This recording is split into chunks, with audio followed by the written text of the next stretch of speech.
Before the convoy jumps, take half a second. If you enjoy sci-fi where humanity punches far above its weight, tap like, subscribe for more stories like this, and tell me in the comments what you think makes humans terrifying to the rest of the galaxy. Now let's begin. The laughter started before the engines warmed. It rolled across the staging ring in bursts of static and open-channel mockery, bouncing between warships whose hulls bore the scars of 100 contracts. Spine cruisers from the Celt Syndicate drifted beside blocky Oran gun carriers. In the center loomed the convoy's prize, a diplomatic arc wrapped in enough shielding to bankrupt a small system. Every ship present was dangerous. Every captain was paid well to be here. And then there was the human. Elias Vorn stood alone on the outer docking arm, helmet clipped to his belt, dark escort coat unmarked by unit or rank. No exosuit reinforced his frame. No visible implants glinted along his spine. His ship, docked behind him, was small enough to be mistaken for a courier craft, its hull matte black and intentionally forgettable. Someone laughed louder than the rest. "That's it?" a mercenary barked over open comms. "That's our escort?" Another voice joined in, wet with amusement. "I thought they were sending protection, not paperwork." Elias did not look up. He was watching the convoy's traffic lights cycle from amber to blue, his expression steady, almost bored. The insults washed over him like background radiation. He had heard worse from less impressive mouths. Convoy Marshal Drex finally cut the channel, his tusked face filling the hollow above the ring. "Enough. Contract signed. We move in 6. A few mercenaries still snickered, their eyes drifting back to the human. Species databases labeled humans as resilient, adaptable, and frustratingly persistent, but none of that inspired confidence when measured against the route ahead. The convoy would be passing through the Black Maw Corridor, a stretch of space so dense with ambushes that insurance guilds refused to acknowledge its existence. Pirates, rogue states, and hired hunters all prowled there, drawn by the promise of high-value prey. Elias had been assigned rear escort, the position most likely to be sacrificed if things went wrong. Drex's gaze lingered on him. "Human, you understand your role?" "I do," Elias replied. His voice was calm, unaccented, carrying easily over the channel. "I'll keep pace. I'll respond if engaged. I won't interfere otherwise." A murmur rippled through the gathered crews. That last part drew more laughter. Drex narrowed his eyes. "You made one additional demand." "Yes." "No scans of your ship." Several mercenaries leaned forward at that. "That's non-standard," Drex said. "So is hiring me," Elias replied. Silence followed, stretched thin by curiosity and irritation. At last Drex snorted. "Fine. If your mystery cargo gets us killed, I'll personally eject you into the maw." Elias inclined his head slightly, as if acknowledging a polite warning. The convoy disengaged clamps and began to drift into formation. Engines thrummed, vibrating through the docking ring like a heartbeat. Elias returned to his ship, sealing the hatch behind him as the first hyperspace vectors calculated across the fleet. Inside his cockpit the lights were dim. A single status panel glowed green, displaying information that no one else in the convoy was cleared to see. Elias checked it once, then rested his palm against the bulkhead behind his seat. "Almost there," he murmured. The jump came hard and sudden. Space folded, stars stretched, and the convoy spilled into the Black Maw Corridor like blood into water. The laughter died quickly. Sensor alarms flared within seconds, their tones overlapping in sharp, urgent patterns. Shadows bloomed across tactical displays, resolving into hostile signatures emerging from cloaked positions along the corridor's edges. "Too many. Too coordinated." "Contacts," someone shouted. "Multiple vectors." Elias's ship slid into position at the rear without being told. He watched the hostile fleet assemble itself with unsettling precision, noting how their movements anticipated the convoy's responses before they happened. This was not a random raid. This was a hunt. Weapons fire erupted. The void filled with light and debris as mercenary ships returned fire, their earlier confidence replaced by tight, professional focus. One cruiser vanished in a bloom of plasma, its shields collapsing like paper. Elias did not fire. He adjusted course by a fraction, letting an incoming salvo pass where his ship had been moments before. On a private channel, he spoke softly, offering a correction to a gunship that had overextended. The pilot followed it instinctively, surviving a flanking maneuver that should have killed him. No one thanked the human. No one noticed at first. As the battle escalated, the enemy pressed closer, herding the convoy exactly where they wanted it. Boarding pods launched, streaking toward the Ark and its escorts. Elias's jaw tightened. This was early. Too early. His console chimed once, a low, deliberate sound.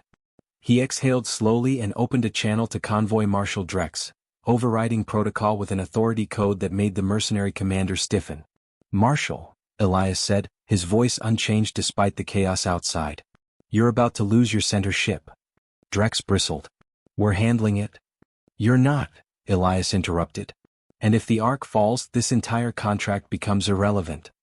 Pause. Another explosion rippled through the convoy, close enough to rattle Drex's bridge. "What are you suggesting, human?" Drex demanded. Elias glanced once more at the greenlit panel, then back to the battle unfolding beyond his canopy. "Permission," he said evenly, "to stop holding back." The channel stayed open. The convoy burned. And somewhere deep within Elias's ship, something shifted as if listening. The convoy's rear screamed under fire, hulls groaning as plasma streaked past shields. Sparks danced across sensor arrays, painting the cockpit of Elias's ship with fractured red light. Outside, the Black Maw corridor was a living maze of debris, the ghosts of wrecks long past forming a jagged, ever-changing landscape. Each mercenary ship had trained for this, yet even the most seasoned pilots were reacting rather than anticipating, their movements defensive, hesitant. Elias's hands rested lightly on the controls. He didn't rush. He didn't panic. He let the chaos unfold for a heartbeat, analyzing every trajectory, every heat signature. Aiming was secondary, prediction came first. The enemy had them boxed, a hunting net closing with mechanical precision. Yet the human at the rear was already 3 steps ahead. "Adjust bearing 5 degrees starboard," he spoke softly into the open channel. His voice was calm, even soothing. "Nova gunship, drop your vector by 2. Brace for incoming pod." A stunned silence followed. The gunship responded, shaking violently but surviving an attack that would have obliterated it. Other mercenaries looked to one another, confusion flickering across their faces. The human wasn't just surviving, he was correcting mistakes they hadn't even realized they'd made. "Impossible," muttered Tarl Vin, an Oran gunner whose species prided itself on precision. "He's predicting us, anticipating the enemy's moves." Elias didn't respond. He only shifted, guiding his own ship to the edge of an asteroid cluster, using it as cover while still monitoring the convoy. Every predator in the corridor, the pirates, the raiders, even the autonomous hunter drones, seemed to underestimate him. That miscalculation would cost them. A boarding pod slammed into one of the freighters, hull plating buckling with a sound like a screaming canyon. Sparks arced through the void and alarms howled. Elias keyed a secondary channel, his voice now sharper, authoritative. "Rear escort, mark pods at vectors 42 and 47. Neutralize, don't engage hull. The Ark must remain intact." The pods disintegrated in streaks of fire, evaporating before they could latch. The mercenaries began to whisper among themselves, the laughter from hours ago replaced by disbelief. He's doing what?" Tarl gasped. Elias's focus didn't waver. His eyes swept across the holographic display, noting patterns in enemy formation that were subtle, almost imperceptible. Their attack was coordinated with precision, suggesting insider knowledge. The human small ship moved through the chaos with uncanny timing, intercepting threats before they could strike. One of the pirates' capital ships emerged from a shadow, bristling with weapons that could cut through a cruiser's armor like paper. The convoy braced, shields pulsing in warning. Elias leaned closer to the controls. "Vector adjustment immediate." "Follow my lead," he ordered. The mercenary vessels hesitated, the instinct to act without confirmation clashing with the urgency of the moment. Slowly, cautiously they mirrored his movements. Every salvo the enemy fired missed by inches. Every pod they launched found itself neutralized before it could reach the Ark. Even Drex's eyes widened on the bridge holos. He had contracted mercenaries whose reputations were legendary, men and women who had survived a dozen wars and earned scars for every story. And yet here was a single human, calm as stone in the eye of a storm, moving the entire convoy through deadly territory with precision they could barely understand. A sudden explosion rocked the corridor as another cruiser was hit, shields failing in a cascade of sparks and fire. Elias's jaw tightened. He keyed the channel to Drex personally, overriding standard comms protocol. "You'll lose the central escort if you don't move immediately," he said. No panic, no pleading, just fact. The tone itself carried authority. Drex hesitated. Do you know what you're suggesting?" I do. Trust me, Elias replied. The human ship surged forward, a shadow among shadows, weaving between debris and enemy fire. Without warning, the rear convoy opened a new path, the ships moving as though guided by some unseen hand. Salvos that should have destroyed them passed harmlessly, devoured by miscalculated trajectories. For the mercenaries, disbelief began to mutate into unease. The man they had mocked was not merely surviving. He was orchestrating the survival of everyone in the corridor. They could not reconcile their instincts with what they were witnessing. One of the Oran gunships veered too close to a collapsing asteroid. Sensors screamed warnings. Elias's voice cut through calmly but sharply. Hold steady. Adjust pitch by 0.7 degrees. Maintain velocity. The ship obeyed, skimming past the catastrophe as if guided by instinct rather than calculation. The mercenary captain glanced at Drex, whose jaw had stiffened. He's saving us. All of us. Elias allowed himself a fraction of movement, tilting the ship slightly, monitoring the trajectory of the enemy. Then a new threat appeared. A massive pod larger than any seen before, carrying an unknown cargo that pulsed with a faint, ominous light. Its velocity was extreme, trajectory locked on the convoy's central ship. He exhaled slowly. This was no ordinary attack. The pod's design suggested something organic, something designed to breach defenses through force and terror. The mercenaries tensed, their previous awe tinged with fear. Elias leaned forward, his hand brushing a control panel labeled only as containment lock. A low hum resonated through his ship, vibrating beneath his fingertips. Convoy command, he said evenly, permission to release my partner. Static filled the comms, then a pause, then Drex's voice, harsh but uncertain. You're bluffing, human. That's not. I'm not. Even through the chaos, the corridor seemed to pause as if sensing a shift in balance. The pod's trajectory faltered slightly, not due to firepower but some other unseen force emanating from Elias's ship. The mercenaries exchanged uneasy glances, their earlier confidence eroded by confusion, uncertainty, and the unspoken realization that they had underestimated the human at the rear. Elias's gaze stayed fixed on the corridor ahead. The enemy had not yet realized what was coming, but when they did, nothing would be the same. The rear escort, the laughing human, held the key to the convoy's survival. And the corridor, filled with predators of metal and flesh alike, would soon discover that survival was not merely a matter of weapons. It was a matter of who commanded the impossible. The corridor fell silent for the briefest instant, a lull that tasted of anticipation and dread. Then the cargo bay hatch of Elias's ship opened, and a shadow emerged, stretching against the dim cockpit lights like a moving nightmare. The mercenaries who had mocked him now gaped, their mouths open, their disbelief etched across every line of scarred face and scaled skin. It was impossible. Legends had whispered of such creatures, but no one had ever seen one alive. No one had believed humanity could control them, let alone raise one from hatchling to predator. The being unfolded like a living cathedral of muscle and sinew, scales glinting with an otherworldly sheen, eyes luminous with a hunger that seemed patient rather than immediate.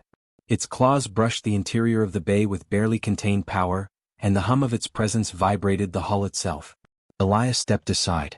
His movement was calm, measured, a silent command that held the predator's attention. He did not reach for a weapon. He did not issue a single loud order. The creature bent its massive head toward him, nostrils flaring, and then, in a gesture almost intimate, it nudged his shoulder with the side of its snout. The mercenary captain Drex swallowed hard.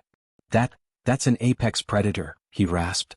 Those are extinction-level forces. They end wars without hesitation. Elias's lips curved slightly. Yes, he said softly. But it chooses.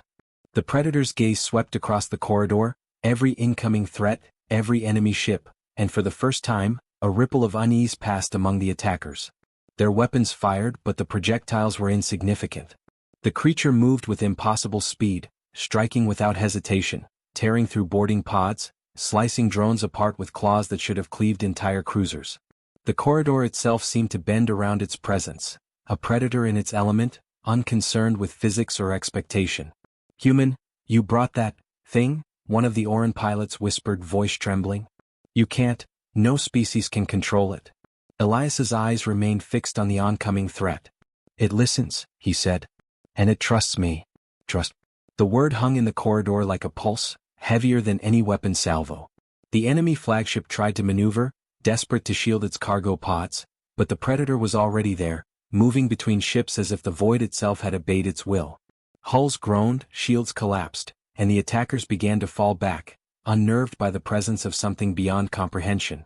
One of the larger pods loomed dangerously close to the Ark.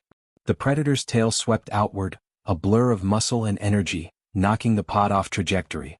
It slammed into an asteroid behind the convoy, exploding silently against the vacuum of space.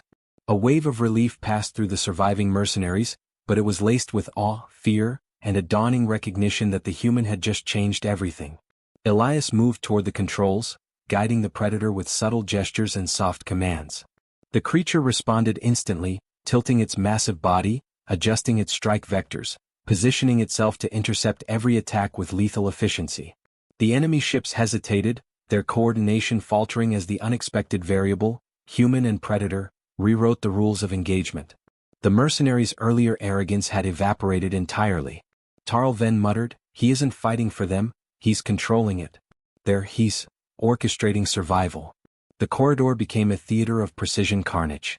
Enemy vessels that had once inspired terror now vanished before they could act. The Predator consumed threats methodically, a predator within a predator's territory. Yet at no point did it attack the convoy itself. It was an extension of Elias's will, not a mindless instrument. Drex's voice cut through comms, tight with astonishment. "Elias, what is that thing? How can you?" Elias's gaze remained steady, scanning the tactical display for remaining threats. "It is a protector," he said. "Bound not by instinct alone but by choice. It does not kill without purpose, and it never disobeys me when survival is at stake." Another explosion rocked the corridor, this time a mercenary ship taking a grazing hit from a miscalculated salvo. Elias's ship twisted slightly, positioning the Predator to shield it. The creature moved with an elegance that defied its size, absorbing the impact with a force that bent metal and energy alike.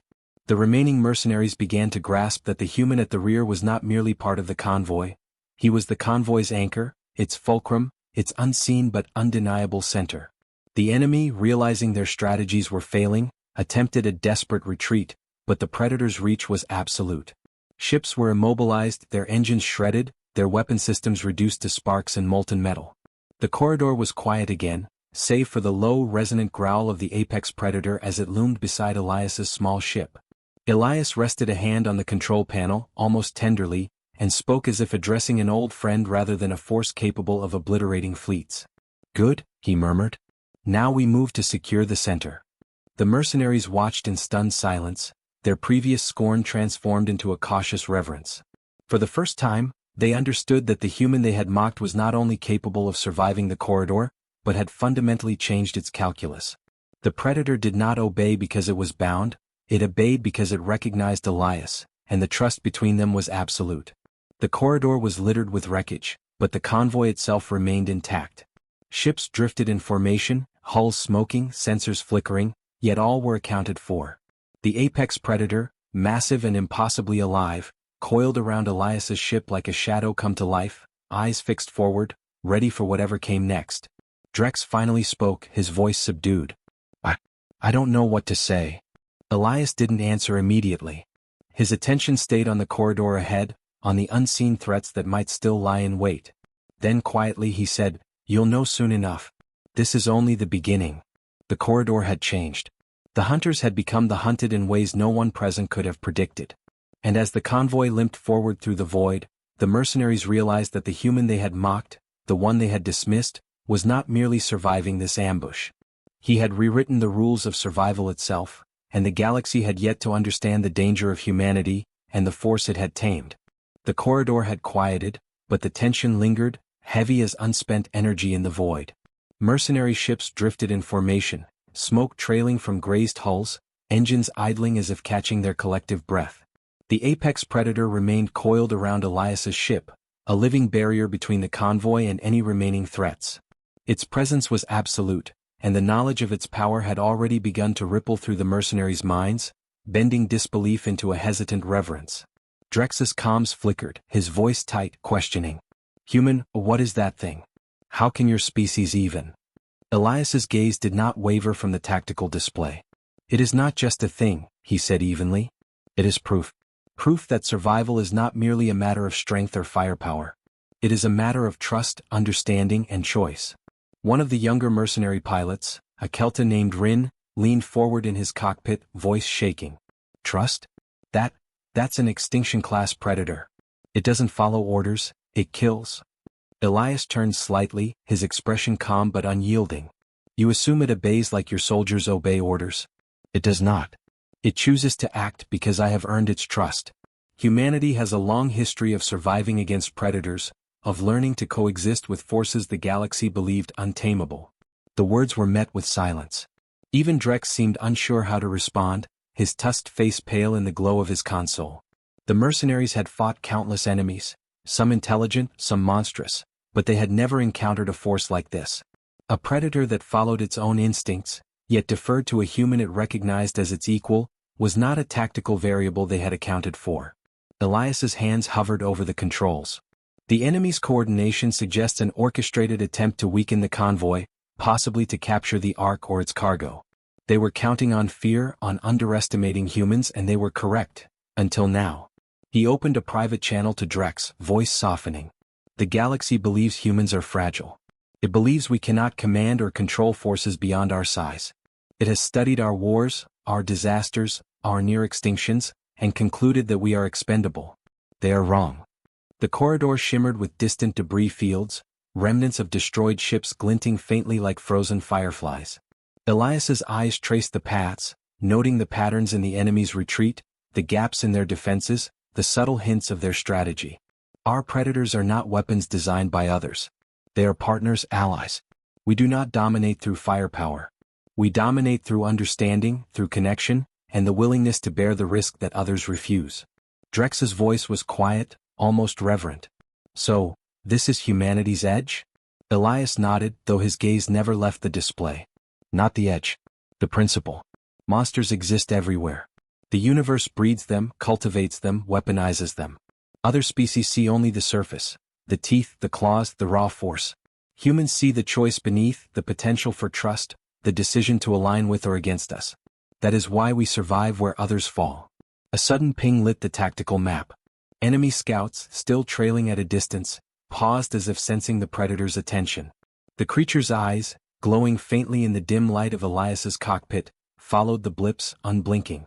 It was a predator, yes, but it moved with deliberation, discerning threat from target, friend from prey. Rin's voice broke the silence again, hushed and uncertain. They're retreating. They know they can't win. Not because of firepower, Elias said, his voice carrying the weight of certainty. Because of choice. They do not understand it, and that is why they cannot compete. Strength without wisdom, force without comprehension, always falters. The corridor ahead remained jagged and treacherous, a series of collapsed structures and drifting wreckage. Yet for the first time the convoy moved with quiet confidence. The apex predator shifted, brushing past Elias's ship, signaling its readiness to act if any threat emerged. The mercenaries began to understand, slowly, the scale of what they had witnessed. Drex spoke, his tone subdued. I thought we were the professionals. We are seasoned fighters. Yet you didn't just survive this. You controlled it. All of it. That is. Not control, Elias interrupted, his voice precise. Collaboration. Alignment. We do not force the predator. We earn it. Humanity's history is one of surviving extinction, of turning enemies into allies. We adapted when we had no choice and we thrived. That is the principle you have just witnessed. The mercenaries' earlier arrogance had long dissolved into awe. Even the Kelta gunner who had scoffed at the human mere minutes ago now whispered, We were wrong. Elias allowed himself a brief glance at the predator, which curled slightly around the ship as if acknowledging his gaze. Its presence alone had ended the ambush. Its choices had saved the convoy. The realization began to settle across the assembled mercenaries. They had underestimated not just a human, but an entire species capable of redefining survival itself. Convoy command, Elias said finally, voice calm but resolute, we proceed. Stay alert. The corridor may still hide dangers. But remember, fear alone does not dictate outcome. Awareness, decisiveness, and trust do. The corridor stretched ahead, dark and filled with the unknown. The mercenaries, for the first time, looked at Elias not as a human among them, but as the anchor of the convoy, the axis around which survival now revolved. The apex predator remained by his side, a living testament to what humanity could achieve when faced with the galaxy's deadliest forces. And as the convoy moved forward, their path lit by distant stars and the faint glow of drifting wreckage, the mercenaries began to understand that the galaxy had misjudged humans at its own peril. The lessons of the corridor were clear, and the quiet human at the rear had ensured that those who had mocked him would never forget them. Yet even as the immediate threat faded, Elias's eyes lingered on the shadows ahead. The enemy had not been entirely defeated.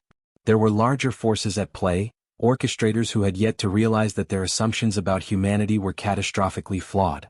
The apex predator, coiled and ready, sensed it too, a silent echo of anticipation vibrating through the hull.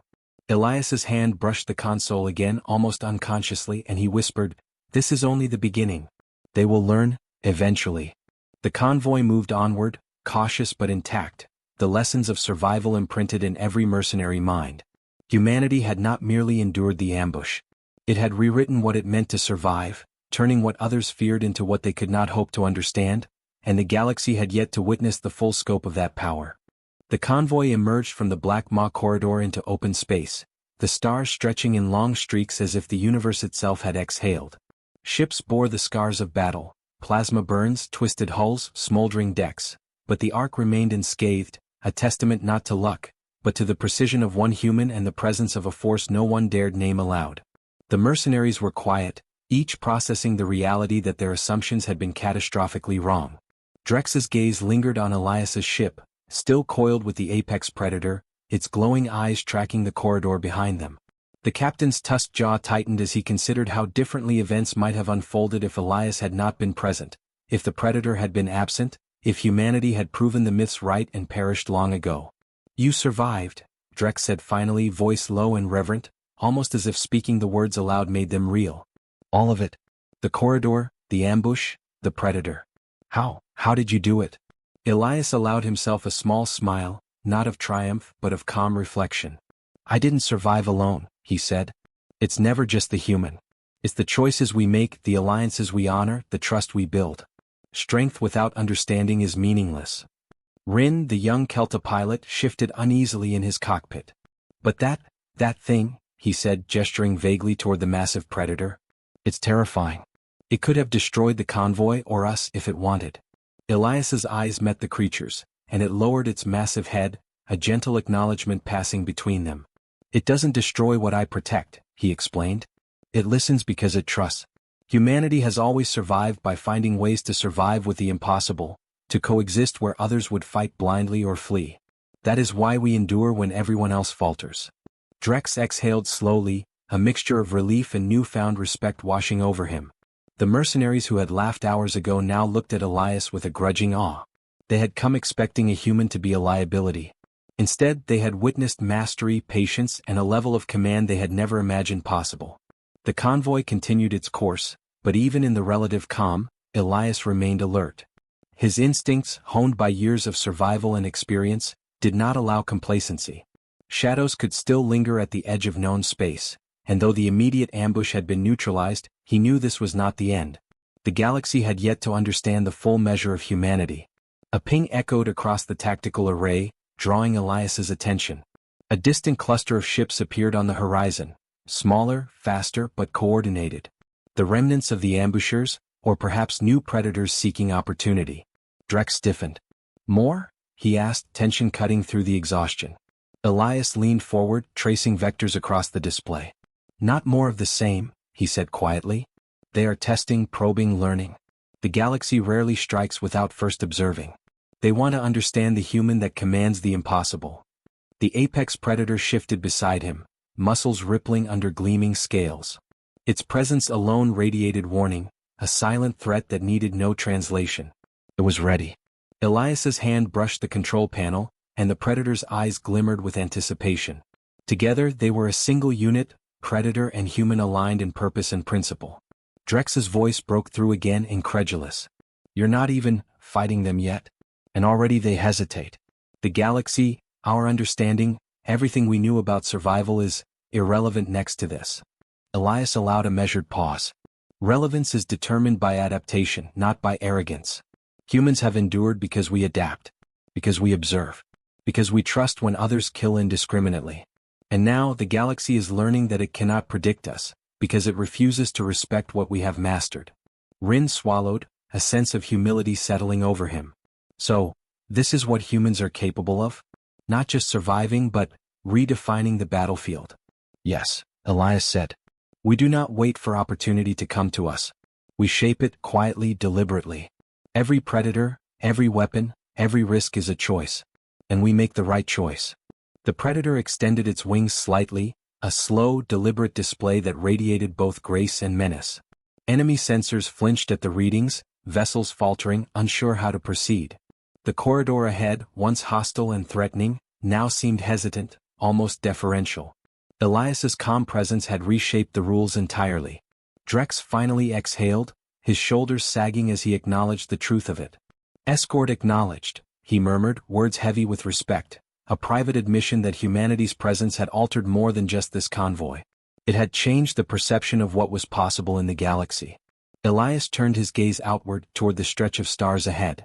The convoy was intact, the immediate threat neutralized, yet his mind remained focused. There would always be new predators, new ambushes, new calculations to make. But for now they had survived. For now humanity's quiet mastery had carried the day. The apex predator lowered its head, brushing lightly against the hull as if to remind him of its presence. Elias smiled faintly, the bond between them unspoken yet absolute. We move forward, he said. Together. The convoy accelerated, the engines humming a steady rhythm. The mercenaries followed, cautious, respectful, and forever changed by the human who had turned the impossible into survival. Stories would spread of this day, the laughter turned into awe, the mocking into reverence. The galaxy would remember that the species it had underestimated, the one it thought fragile and expendable, had rewritten the rules of engagement. Elias leaned back slightly, letting the quiet pulse of the ship and the predator beside him settle. He did not boast. He did not celebrate. Victory was a matter of principle, not ego. And yet, the satisfaction of knowing that the convoy had survived, that the predator had protected what was precious, and that the galaxy had begun to reconsider the cost of underestimating humans, filled the space with a quiet resonance. Stars stretched past the viewport, distant and infinite. The corridor had been conquered, the ambush survived, and humanity's mark had been indelibly left upon the mercenaries who had once mocked him. The predator, still immense and formidable, remained a silent guardian, an unspoken symbol of trust and power. Elias exhaled, voice soft but firm. The galaxy may never fully understand us, but it will learn to respect what it cannot predict. That is enough. The convoy disappeared into the distance, engines cutting a path through the void. The mercenaries, the survivors, the observers, they all carried the memory of a human and his predator, a pair that had turned fear into awe, chaos into order, and survival into legend. And somewhere deep in the uncharted darkness of space, new threats watched, calculating. They would come. But they would know one truth: humanity is not fragile. Humanity is not to be mocked. Humanity is quiet, deliberate, and far worse than anyone expected. The predator lowered itself around Elias's ship like a crown of living shadows. He reached out, brushing a clawed talon lightly. Together they moved forward, a partnership forged in instinct, trust, and the unyielding principle that survival favors the bold and the patient. The galaxy had been warned, and the story of the human escort and his apex predator had only begun.